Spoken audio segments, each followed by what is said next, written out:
اللهم صل على سيدنا محمد يا رب صل وسلم دائما ابدا على حبيبك. صالح علیہ السلام کا واقعہ بیان کیا. صالح علیہ السلام کی قوم نے کہا کہ آپ کوئی معجزہ دکھائیں تو ہم ایمان لے آئیں گے. حضرت صالح علیہ السلام نے کہا کہ دیکھو اللہ کی عادت یہ ہے کہ جب کوئی بڑی نشانی دکھاتا ہے پھر مہلت نہیں دیتا. وہ قوم کی کھوپڑی میں بات آئی نہیں. پھر صالح علیہ السلام نے کہا کیا نشانی؟ انہوں نے کہا اس پہاڑ سے اونٹنی نکالیں. کتنی بےہودہ بات ہے یا نہیں ہے؟ کتنا بےہودہ مطالبہ ہے کہ پہاڑ سے کیا نکالیں؟ اونٹنی. صالح علیہ السلام نے پہاڑ کی طرف اشارہ کیا, اس سے اونٹنی نمودار ہو گئی. اب یہ بہت بڑا معجزہ تھا. دیکھو جادو اور شعبدے وہ ان میں قرار نہیں ہوتا. جادو کے لیے ایک الگ ماحول چاہیے. آپ یہ جو میجک شو دکھاتے ہیں نا, کبوتر نکال رہے ہیں اور یہ کر رہے ہیں, یہ ایک پہلے ماحول بناتے ہیں. آپ اگر ان سے کہیں نا یہاں یہ کبوتر نکال کے دکھاؤ, یہ نہیں نکال سکتے. بھائی وہ جو چڑیا گھر میں زو میں ممتاز بیگم ہے وہ یہاں نظر آ سکتی ہے؟ وہ جس کو پیچھے سے لومڑی آگے سے عورت ہے, وہ ایک خاص ماحول ہوتا ہے. معجزہ ماحول کا محتاج نہیں ہوتا. نبی سے مشرکین نے کہا کہ چاند کے 2 ٹکڑے کریں, آپ نے ایسے اشارہ کیا اور چاند کے 2 ٹکڑے ہو گئے. تو یہ جو شعبدے ہوتے ہیں نا, یہ ایک مخصوص ماحول میں, تاکہ ہم لوگوں کی آنکھوں میں دھول جھونک سکیں. تو ایسے ہر جگہ نہیں کر سکتے یہ, کیونکہ وہ نظر کو دھوکہ دینا ممکن نہیں ہوتا. تو انہوں نے کہا پہاڑ سے اونٹنی نکالیں. حضرت صالح علیہ السلام نے اشارہ کیا, پہاڑ سے اونٹنی نکل گئی. لیکن اب اللہ نے کیا کہا کہ یہ تمہارے مطالبے پر نشانی ہم نے دکھائی ہے, اب یہ اللہ کی اونٹنی ہے, اب اس کا تم نے بہت زیادہ احترام کرنا ہے. اپنے لیے تم نے خود مصیبت کھڑی کر دی ہے. وہ احترام کیا ہے؟ جب یہ پانی پیے گی کوئی جانور پانی گھاٹ کے قریب نہیں آئے گا. جس جگہ سے یہ کھانا کھائے گی, چرے گی گھاس, وہاں کوئی اور قریب نہیں پھٹکنا چاہیے, کیونکہ تم نے کہا نا معجزہ دکھاؤ. اب اس کے آداب بھی ہیں. تو کیا ہوا کہ وہ اتنا پانی پی جاتی کہ ان کے جانوروں کو نقصان ہونا شروع ہو گیا. اب وہ ڈر بھی رہے ہیں مارتے ہوئے اونٹنی کو کہ یار یہ نکلی تو ہمارے سامنے ہی کوئی عذاب نہ آ جائے. لیکن قرآن کہتا ہے وَكَانَ فِي الْمَدِينَةِ 9 رَهْطٍ يُفْسِدُونَ فِي الْأَرْضِ. شہر میں 9 اوباش لوگ تھے جو بڑے فسادی تھے. ہر جگہ کچھ چھوٹے فسادی ہوتے ہیں, کچھ بڑے. انہوں نے مل جل کے پلان بنا کے قوم کو ساتھ لیا اور بالآخر اس اونٹنی کو قتل کر دیا. تو اللہ نے حضرت صالح علیہ السلام سے کہا کہ اب اس قوم پر اللہ کا عذاب آئے گا. آپ جو لوگ آپ کے ساتھ ایمان لائے ہیں ان کو لے کے بستی سے نکل جائیں. یہی ہوا کہ اللہ تعالیٰ نے قوم سمود کو, وَأَمَّا ثَمُودُ فَأُهْلِكُوا بِالطَّاغِيَةِ, بہت طاقتور تھے نا, ایک زوردار آواز کے ذریعے ان کے کلیجے پھٹ گئے, پوری قوم برباد ہو گئی, تباہ ہو گئی. اور ان کے کھنڈرات آج بھی موجود ہیں. زلزلہ بھی آیا اور زوردار آواز بھی آئی. تو اس سے ہمیں یہ سبق ملتا ہے کہ دیکھو جب تک غیب پہ معاملہ رکھا ہے نا اللہ نے, تو اللہ مہلت بھی دیتا ہے. جب غیب پہ معاملہ ہے تو اللہ کیا کرتا ہے؟ مہلت بھی, کہ آج نہیں کل ایمان لے آؤ, آج نہیں کل ایمان لے آؤ, آج نہیں کل. لیکن جب اللہ بڑی نشانی دکھا دیتا ہے نا, تو پھر اللہ کے ہاں مہلت کا دروازہ بھی بند ہو جاتا ہے. عیدوں کے خون کی خوشبو سونگھی ہے نا, میں بہت ڈر گیا تھا. آپ کہہ رہے ہیں بڑا خوش ہو گیا, وہ ڈر گیا کہ اتنی بڑی نشانی اللہ ہمیں دکھا رہا ہے. بھائی کوئی مرنے کے بعد اس میں سے کبھی زندگی میں نہیں دیکھا ہوگا خوشبو آتی ہو, لیکن شہید کے خون سے کیا, ایک نہیں ہم نے بہت سے شہداء میں دیکھا ہے کہ شہید ہوئے اور خون میں کیا آ رہی ہے؟ خوشبو. یہاں مفتی عتیق الرحمان شہید ہوئے تھے نا, بڑے عالم تھے, درس قرآن دیتے تھے, دہشت گردوں نے ان کو شہید کر دیا. 6 مہینے بعد بھی جب قبر کھولی ہے نا تو اس میں سے خوشبو آ رہی تھی. ان کا بیٹا میرا شاگرد ہے, وہ میں نے خود نہیں سونگھی, ان کے بیٹے نے مجھے بتایا. بیٹا میرا شاگرد ہے, میں اس کو جانتا ہوں. 6 مہینے بعد وہ پانی آ گیا تھا, تو کہہ رہے میت بھی سلامت اور اس میں سے خوشبو. تو چونکہ میں نے تو شہداء کے خون کی خوشبو سونگھی ہوئی ہے, تو یہ بڑی بڑی نشانیاں انسان دیکھتا ہے تو ہم تو لرز جاتے ہیں کہ اب اللہ نے دکھا دیا ہے نا گویا تو اپنی آنکھوں سے, اب کیسے اللہ کی آیتوں کو جھٹلاؤ گے؟ تو اس لیے ایک عالم نے بڑی پیاری بات کہی. انہوں نے کہا کہ دیکھو بنی اسرائیل نے بچھڑے کی عبادت کی تھی, ان کو جب جرم کا احساس ہوا تو انہوں نے توبہ کی. اللہ نے کہا توبہ ایسے قبول نہیں کروں گا, بلکہ جنہوں نے عبادت کی ہے وہ اپنے آپ کو قتل کے لیے پیش کریں, جنہوں نے عبادت نہیں کی وہ عبادت کرنے والوں کو قتل کر دیں. تو جو قتل ہونے کے لیے تیار ہو جائے, گردن اڑوا دے گا, وہ بخشا جائے گا. بات آ رہی ہے سمجھ میں؟ نہیں آ رہی میرا خیال ہے. تو اب یعنی خالی پیلی کی توبہ نہیں قبول کروں گا میں.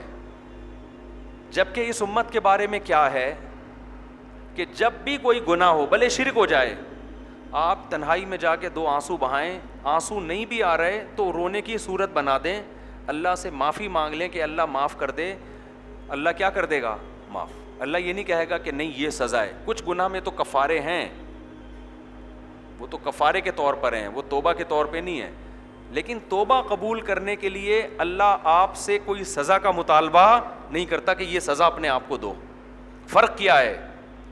بنی اسرائیل جو تھے حضرت موسیٰ سے ہر بات پہ دلیل کا مطالبہ کرتے تھے.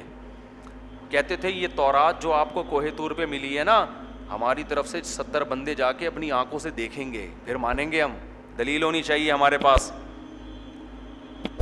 پھر کہنے لگے ہم اللہ کو اپنی آنکھوں سے دیکھیں گے. ہر بات پہ کیا کر رہے ہیں؟ بےہودہ مطالبے. جبکہ اس امت نے نبی صلی اللہ علیہ وسلم کے معجزوں کو دیکھے بغیر ایمان لائے, اور صحابہ نے اس طرح کے بےہودہ مطالبے نہیں کیے. تو ان عالم نے بڑی علمی نقطے کی بات کی کہ اللہ نے گویا بنی اسرائیل سے بزبان حال یوں کہا کہ تم نے توبہ دل سے کی ہے یا ظاہر یا اوپر سے, میں تمہارے دعوے کو نہیں مانوں گا جب تک تم دلیل نہیں دو گے. دلیل یہ کہ قربانی کے لیے پیش ہو جاؤ. اور اس امت سے اللہ کہتا ہے کہ تم 2 آنسو بہا کے کہہ دو کہ اللہ معاف کر دے, میں تم سے دلیل کا مطالبہ بولو نہیں کروں گا, بس زبان پہ اعتماد کروں گا تمہاری. اس کے لیے میں تم سے کوئی عمل نہیں مانگوں گا کہ تم اس دعوے میں سچے بھی ہو یا نہیں ہے. بس اللہ سے ایگریمنٹ کر لو, اے اللہ جو ہو گیا معاف کر دے, آئندہ میں تجھ سے توبہ کرتا ہوں, میں یہ گناہ نہیں کروں گا. اللہ کا وعدہ ہے اللہ گناہ کو معاف کر دے گا. تو جو جیسا ہوتا ہے نا اس کے ساتھ سلوک بھی کیسا ہوتا ہے ویسا ہی. وہ ہر بات پہ موسیٰ علیہ السلام سے بےہودہ مطالبے کہ یہ پہلے یہ دکھاؤ, آسمان سے وہ اتارو من و سلوا, ٹھیک ہے نا, من و سلوا اترے آسمان سے. ہر جگہ وہ مسئلے کرتے تھے. تو اللہ نے کہا تمہاری توبہ بھی اب جرم ہوا ہے تو اس کی سزا ملے گی, پھر معاف کروں گا. یہ بھی اللہ کی رحمت ہے کہ معاف کر دیا اللہ نے, ورنہ اللہ نہ معاف کرتا. تو غیب پر ایمان جو ہے نا, غیب پر ایمان, اس میں انسان کو مہلت ملتی ہے سدھرنے کی. غیر مسلم کو بھی مہلت ملتی ہے. اسی میں بس ایک قرآن کی آیت پڑھ کے میں اپنے بیان کو ختم کرتا ہوں. آج حضرت موسیٰ علیہ السلام کا واقعہ بھی بہت تفصیل سے آیا, لیکن وہ آگے بھی آئے گا, ہم وہیں پڑھیں گے. قرآن مجید میں اللہ نے کیا فرمایا جو ہم نے کل پڑھا ہے, اس میں یہ آیت رہ گئی تھی کہ هل ينظرون الا ان تأتيهم الملائکۃ او یأتی ربک او یأتی بعض آیات ربک. خوب سمجھ لیں یہ آیت, بس یہ آخری آیت ہے. اللہ تمام انسانوں سے, چاہے وہ مسلمان ہو یا غیر مسلم, اسلام کے برحق ہونے کے دلائل دیتے ہیں. دلائل دینے کے بعد اللہ کہتے ہیں کہ اب بتاؤ کیا تم یہ انتظار کر رہے ہو کہ آسمان سے تمہیں فرشتے اترتے ہوئے نظر آئیں, یا اللہ آسمان سے اتر کے نیچے آئے, یا کوئی ایسی اس سے بڑی کوئی نشانی دیکھ کر ایمان لے کر آؤ گے یا توبہ کرو گے؟ یعنی اب تو یہی رہ گیا ہے, یہی ہے نا کہ اتنی بڑی کوئی چیز تمہیں نظر آ جائے جس سے تمہارے پاس پھر نو کا آپشن ختم ہو جائے. اب یہی رہ گیا کہ اللہ آسمان سے اتر کے آئے اور بولے میں اللہ ہوں. جیسے ایتھیس لوگ کہتے ہیں نا اللہ ہے تو نظر کیوں نہیں آتا, تو ابھی جب نظر ہی آ جائے گا تو پھٹا ہی ختم ہو جائے گا نا. پھر آزمائش کہاں سے ہے؟ پھر آزمائش تھوڑی ہے. یہ تو اللہ کہہ رہے میری نشانیوں سے مجھے پہچانو. تو قرآن کہتا ہے کہ کیا تم یہ انتظار کر رہے ہو کہ ایسی کوئی نشانی نظر آئے؟ تو پھر قرآن دھمکی دیتا ہے یوم یاتی بعض آیات ربک. یاد رکھو جب اللہ اپنی بعض نشانیوں میں سے کوئی نشانی, بڑی نشانی دکھائے گا, کوئی بڑی نشانی اللہ جب دکھائے گا, تو پھر ہوگا کیا؟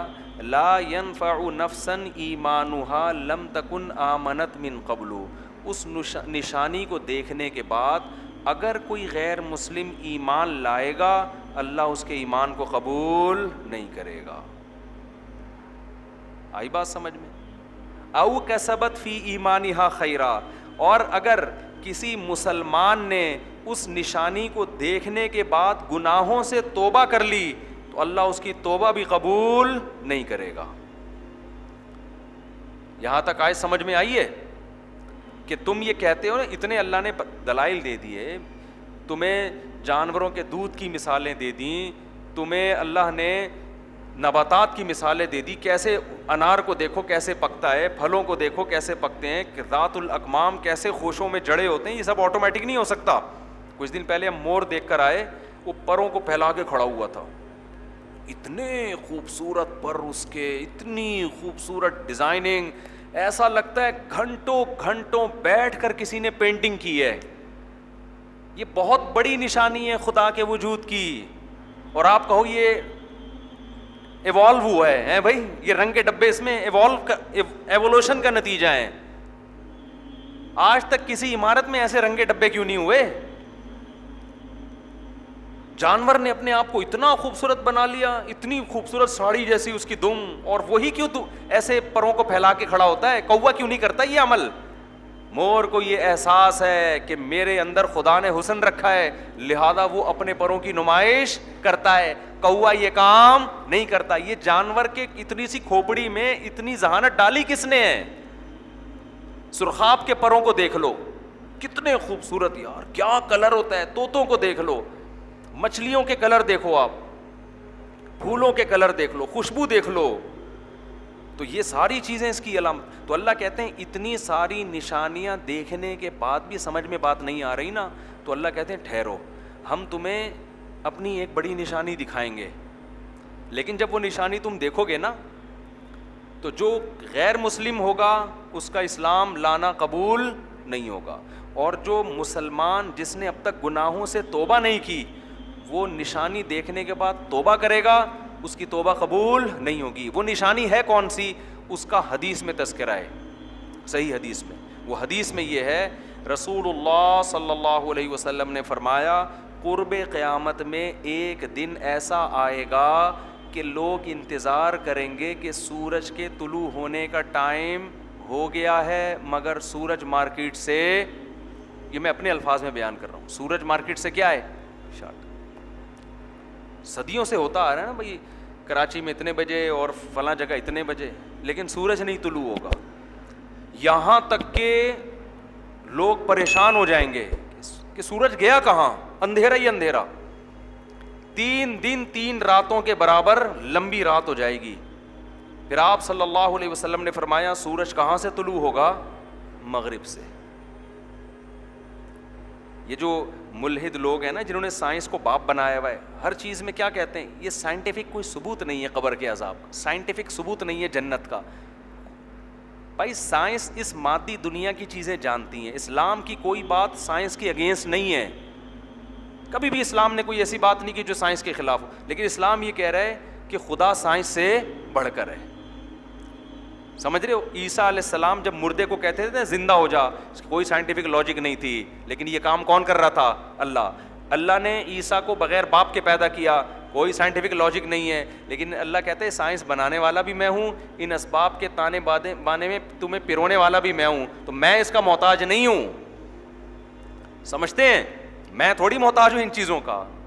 ایک ملک کا بادشاہ ہو، وہ آپ کو کہے کہ بھائی جس کو پیسے چاہیے لائن میں کھڑا ہو، اور لائن میں کھڑے ہو کر اس کو راشن ملے گا اور یہ کارڈ بنوائے.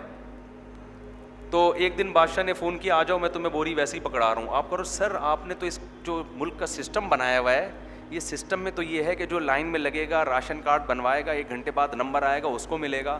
تو کہے گا بھائی میں سسٹم کا محتاج نہیں ہوں، یہ سسٹم میں نے بنایا ہے، تو میں تو لائن سے کسی کو ہٹا کے بھی بوری پکڑا سکتا ہوں، تو مجھے سکھا رہا ہے. تو سائنس کے جتنے اصول ہیں بنانے والا کون ہے؟ اللہ ہے. تو اللہ کو یہ آپ بول رہے کہ وہ ان اصولوں کا محتاج ہے. اللہ کہہ رہے میں آگ میں جلانے کی طاقت میں نے رکھی ہے، لیکن آگ خدا نہیں بن گئی ہے. ابراہیم کو آگ میں ڈالا، میں نے نہیں جلنے دیا. تبھی تو عیسیٰ علیہ السلام کے بارے میں جب عیسائی کہتے ہیں نا بغیر باپ کے پیدا ہو گئے تو یہ تو خدا ہیں گویا. اللہ نے کہا آدم تو بغیر باپ اور ماں کے پیدا ہوئے ہیں, یہ تو پھر بھی بغیر باپ کے, صرف باپ نہیں تھے ماں تھی ان کی. تو جو خدا آدم کو بغیر باپ اور ماں کے پیدا کر سکتا ہے وہ کسی سبب کا محتاج نہیں ہے. تبھی تو سائنس کو دھوکا ہوا ہے, وہ پریشان ہے کہ انسان پیدا کیسے ہو گیا. تبھی تو پھینکتے رہتے ہیں کہ بندر سے بنا ہے, بن مانس سے بنا ہے, پھر 20 قسم کے اشکالات ہوتے ہیں. بن مانس سے بنتے ہوئے درمیان والا کہاں گیا؟ ایک دم بن مانس سے بن کے انسان وسیم بھائی بن گئے. ابے اگر ایوالو ہوا ہے یہ تو بن مانس کی اگلی نسل کہاں گئی؟ اس کے بعد بھی ایک نسل آئی ہوگی, اس کے بعد بھی ایک نسل آئی ہوگی, آہستہ آہستہ ایوالو ہوتا ہے نا. تو یہ کیا ہے کہ بیچ کی کروڑوں نسلیں ایک دم مارکیٹ سے ایسی شارٹ ہوئی ہیں کہ ان کا کوئی نام و نشان مل نہیں رہا. بن مانس ترقی کر کے ایک دم اتنا ذہین انسان بن گیا کہ ممبر پہ بیٹھ کے وہ بیان کر رہا ہے بیٹھ کے. ایسے تھوڑی ہوتا ہے بھائی, بیچ میں تو کروڑوں بیچ میں ایسی نسلیں ہونی چاہیے تھیں. دیکھو ہم کہتے ہیں نا بچے پیدا ہر تاریخ میں, 1 جنوری کو بھی کچھ بچے پیدا ہوئے, 2 جنوری کو بھی, 3 کو بھی, پورے سال. پھر یہ سب بڑے ہوتے ہیں تو کچھ آپ کو 60 سال کے, کچھ 49 سال کے, کچھ 48 کے, کچھ 47 کے, کچھ 45 کے, ہر سائز کے انسان نظر آئیں گے آپ. تو جب بھی کسی چیز میں ایوالو کوئی ترقی ہوتی ہے نا تو وہ ایک دم نہیں ہو جاتی. بن مانس سے اوپر کی ایک نسل ابھی یہاں پہنچ رہی ہے, اس سے اوپر کی ایک نسل, پھر اس سے اوپر کی کچھ ایک ایسی ہوتی ہے جو ہم سے تھوڑی سی پیچھے پچھلے اسٹیشن پہ ہے, وہ بالکل ہم جیسی ہے, تھوڑی چیزوں میں بس ہم سے مختلف ہے. تو پھینکتے رہو, پھینکنے پر گورنمنٹ کی طرف سے کوئی پابندی نہیں ہے, تو سائنسدان بھی پھینک رہے ہیں. تو یہ 250 سال سے یہ نظریہ ہے, یہ اب تک تحقیق سے ثابت ہو نہیں سکا ایوالوشن کا جو نظریہ ہے. تو خیر, تو حدیث میں آتا ہے کہ 3 دن تک لوگ کیا کریں گے؟ انتظار. جانور چیخنا شروع کر دیں گے, پوری نظام دھرم ہو جائے گا, یہاں تک کہ لوگ کیا دیکھیں گے؟ سورج مغرب سے. اب چونکہ یہ پیش گوئی صرف قرآن و سنت نے کی ہے, یہ پیش گوئی کس نے کی ہے؟ اسلام نے, کہ ایک دن ایسا ہوگا. پھر وہ سورج نکلتے نکلتے الٹا چلے گا, الٹا, اور جب زوال کے وقت تک آئے گا نا تو پھر واپس غروب ہو جائے, پھر واپس, پھر وہ اپنے جو جس طرح ہزاروں سال سے چل رہا ہے اسی طرح چلتا رہے گا. تو قرآن کیا کہتا ہے؟ جب ایسی نشانی تم دیکھ لو گے تو بس پھر اس کے بعد کوئی ایمان لے کر آئے گا تو اس کا ایمان قبول بولو نہیں ہو, کیونکہ یہ تو مشاہدے کا ایمان ہو گیا نا. اور پھر اگر کوئی گٹکے سے توبہ کرے گا, کوئی چرس سے توبہ کرے گا, کوئی شراب سے توبہ کرے گا, تو فرشتے کہیں گے کہ اب آپ کو اس تکلف کی ضرورت بولو, اب اس تکلف کی جو ضرورت, اب کوئی فائدہ نہیں ہے. تو اللہ کہتے ہیں اس سے پہلے بہتر ہے ایسی نشانیاں جس میں غور و فکر ہو سکتا ہے. یہ تو ایسی نشانی ہے نا جس میں اب غور و فکر کا دروازہ ہی بند ہو جائے گا نا. سورج مغرب سے نکل گیا, آپ لوگ یہ بھی نہیں کہہ سکتے کہ شعبدے بازی ہے. ابے شعبدے بازی 1 آدمی 2 آدمی, ساری دنیا گواہی دے رہی ہے کہ یار یہ ہو کیا رہا ہے. سائنسدان آلات لے کے بیٹھے ہیں, خوردبینیں دوربینیں لے کے, بھائی یہ تو واقعی مغرب سے نکل رہا ہے. اس میں تو نہ جادو کا الزام لگایا جا سکے گا, نہ شعبدے بازی کا, نہ نظر کے دھوکے کا. اب جو اللہ نشانیاں دکھا رہا ہے نا وہ اس میں غور و فکر کا آپشن ہے آپ کے پاس. تو اللہ کہتے ہیں اس میں غور و فکر کر کے ایمان لے آؤ.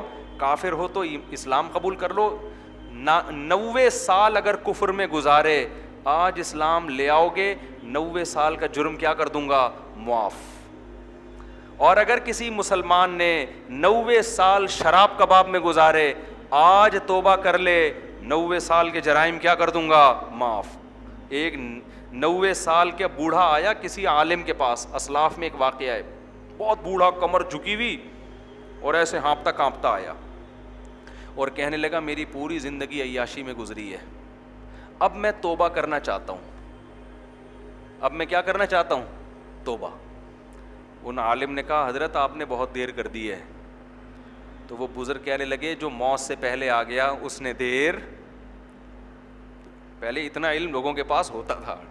ان عالم نے کہہ دیا, غلط کہا کہ آپ نے بہت دیر کر دی ہے. اس نے کہا, عالم کا مقصد شاید ان کو تنبیہ کرنا تھا کہ تھوڑا 80 میں آ جاتے, 70 میں آ جاتے, کچھ زیادہ جلدی نہیں آ گئے آپ 90 سال میں.